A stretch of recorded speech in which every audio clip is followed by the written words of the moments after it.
तो मोदी जी मेरी आपसे फिर से रिक्वेस्ट है, धर्मेंद्र प्रधान का इस्तीफा ले लीजिए, वरना बात सिर्फ धर्मेंद्र प्रधान के इस्तीफे की नहीं रहेगी, बात आपके इस्तीफे पर भी आ जाएगी और वो आएगी जैसी आपकी हरकतें।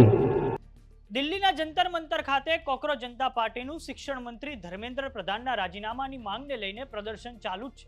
તો બીજી તરફ સોનમ વાંગચુકના ઉપવાસ પણ ચાલુ છે. ત્યારે આજે સીજેપી દ્વારા આવતીકાલે દેશભરમાં પ્રદર્શન કરવાનું આહવાન કરવામાં આવ્યું છે. તો બીજી તરફ સરકાર દ્વારા આજે ફરી એકવાર પ્રદર્શનકારીઓને વાતચીત માટે આમંત્રણ આપવામાં આવ્યું છે. જો કે પ્રદર્શનકારીઓ ધર્મેન્દ્ર પ્રધાનના રાજીનામાને લઈને અડગ છે. તો આવો જાણીએ સમાચાર વિસ્તારથી. નમસ્કાર, જમાવટ સાથે હું છું પાર.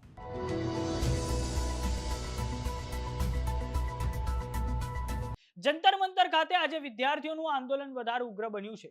કોકરોચ જનતા પાર્ટી દ્વારા આવતીકાલે 24મી જુલાઈના રોજ દેશવ્યાપી આંદોલનની જાહેરાત કરવામાં આવી છે. આ માટે કોકરોચ જનતા પાર્ટીએ આહવાન કર્યું છે કે મોટી સંખ્યામાં વિદ્યાર્થીઓ તેમાં જોડાઈને તેને સફળ બનાવે.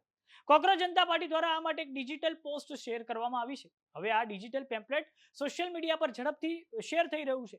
સીજેપીએ અપીલ કરી છે કે લોકો શાંતિપૂર્ણ રીતે આ આંદોલનમાં જોડાય. સીજેપીના ડિજિટલ પેમ્પલેટમાં every district one day one ડિમાન્ડનો સંદેશ આપવામાં આવ્યો છે. અને આ ડિમાન્ડ છે કે ધર્મેન્દ્ર પ્રધાન રાજીનામું આપે. આ માટે સીજેપી દ્વારા લોકલ સ્તર પર સંગઠનોને પરમિશન માંગવા જરૂરી વ્યવસ્થા કરવાનું પણ હવે કહી દેવામાં આવ્યું છે. હવે આજે કોકરોચ જનતા પાર્ટીના સ્થાપક અભિષેક દીપકે દ્વારા જંતર મંતર ખાતે એક ભાષણ આપવામાં આવ્યું છે. જેમાં તેમણે કહ્યું છે કે વડાપ્રધાન નરેન્દ્ર મોદી, મારી એક વાત માનો, ધર્મેન્દ્ર પ્રધાનનું રાજીનામું લઈ લો. આજે ખૂબ મોટી સંખ્યામાં યુવાનો ધર્મેન્દ્ર પ્રધાનના રાજીનામાની માંગણી કરી રહ્યા છે. જો તમે ધર્મેન્દ્ર પ્રધાનનું રાજીનામું નહીં લો તો હવે પીએમ મોદી એટલે કે તમારા સુધી વાત આવશે. આવો સાંભળીએ અભિષેક દીપકે દ્વારા શું કહેવામાં આવ્યું છે. तो मोदी जी मेरी आपसे फिर से रिक्वेस्ट है, धर्मेंद्र प्रधान का इस्तीफा ले लीजिए, वरना बात सिर्फ धर्मेंद्र प्रधान के इस्तीफे की नहीं रहेगी, बात आपके इस्तीफे पर भी आ जाएगी और वो आएगी जैसी आपकी हरकतें आएगी, वो इतना तो मैं आप लोगों को कहता तो आएगी बात. गलती से देगा तो नहीं. स्टूडेंट की सुन लीजिए, एक इनकॉम्पिटेंट, एक फेल्ड मिनिस्टर इस देश के करोड़ों स्टूडेंट से ज्यादा इंपॉर्टेंट नहीं हो सकता. और अगर एक फेल्ड और इनकॉम्पिटेंट मिनिस्टर इन करोड़ों स्टूडेंट से ज्यादा इंपॉर्टेंट है तो याद रखना, चुनाव में आपको इनमें से कोई भी वोट नहीं करेगा. તો વાત કરીએ સરકારની. તો આજે સરકારના કેન્દ્રીય જે મંત્રી છે જીતેન્દ્રસિંહ, તેમના દ્વારા એક પ્રતિક્રિયા આપવામાં આવી છે. જેમાં તેમણે કહ્યું છે કે અમે 4 વખત તેમને કહ્યું છે, આમંત્રણ આપ્યું છે વાતચીત કરવા માટે. આ ઉપરાંત પ્રદર્શનકારીઓ જ્યાં પણ ચાહે ત્યાં સરકાર વાત કરવા તૈયાર છે અને આ વાતચીત જેપી નડ્ડા દ્વારા હાથ ધરવામાં આવશે.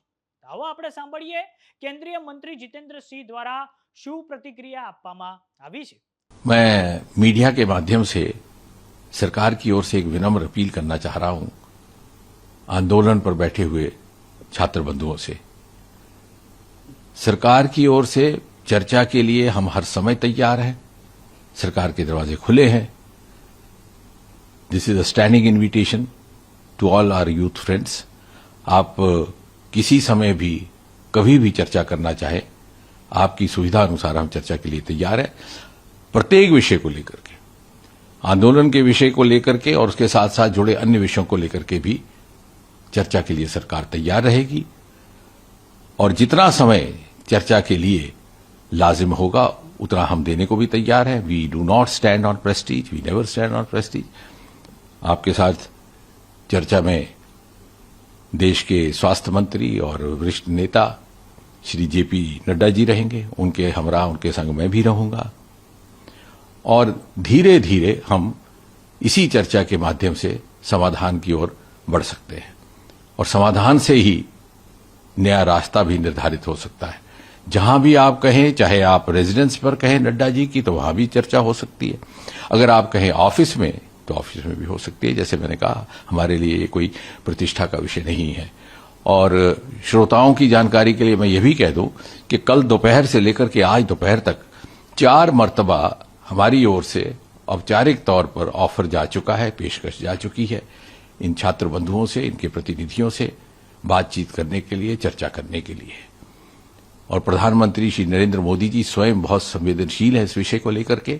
उन्होंने जैसे सोहे भी अपने कथन में कहा कि सर्वाधिक प्राथमिकता और इंपॉर्टेंस और महत्व वो देते हैं युवाओं के हितों को, और इसी से प्रेरित होकर के उन्होंने ये निर्णय लिया कि जितने भी पेपर लीक के जिम्मेवार दोषी लोग पाए जाएंगे उनको फास्ट ट्रैक के माध्यम से फैसला होगा, ताकि जल्दी निर्णय हो और एक निर्णायक कार्रवाई भी हो. And this is a part of the series of continuous steps being taken by the government for the safeguard of the welfare of the interest of the students.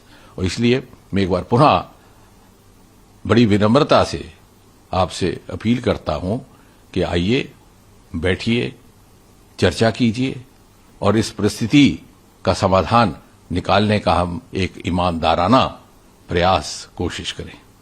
धन्यवाद. તો વાત કરીએ કોકરોચ જનતા પાર્ટીના આંદોલનની. તો આજે વિપક્ષ દ્વારા એટલે કે ઇન્ડિયા અલાયન્સના સાંસદો દ્વારા પણ જે ગાંધી સ્મૃતિ છે ત્યાં સુધી માર્ચ કરવામાં આવી છે, અને આજે જ્યારે રાહુલ ગાંધી સહિત જે ઇન્ડિયા અલાયન્સના સાંસદો પોતાના ઘરેથી બહાર નીકળ્યા ત્યારે રાહુલ ગાંધીના ઘરની બહાર ખૂબ મોટા પાયે રેપિડ એક્શન ફોર્સ અને પોલીસનો કાફલો ગોઠવી દેવામાં આવ્યો હતો. અને આ પછી ઇન્ડિયા અલાયન્સના સાંસદોની બસ જ્યારે ગાંધી સ્મૃતિ તરફ આગળ વધી ત્યારે પોલીસ અને અર્ધલશ્કરી દળો દ્વારા એ બસને અટકાવવામાં આવી હતી. પરંતુ ત્યારબાદ જ્યારે બંને પક્ષે વાતચીત થઈ અને પછી બસને આગળ જવા દેવામાં આવી છે. આમ રાજધાની દિલ્હીમાં તો માહોલ ગરમાયેલો છે અને હવે આવતીકાલે સીજેપી દ્વારા સમગ્ર દેશમાં એક આંદોલનને લઈને, એક વિરોધ પ્રદર્શનને લઈને આહવાન કરવામાં આવ્યું છે. તો જોવાનું એ રહે છે કે હવે આવતીકાલે આંદોલન કેવું રહે છે.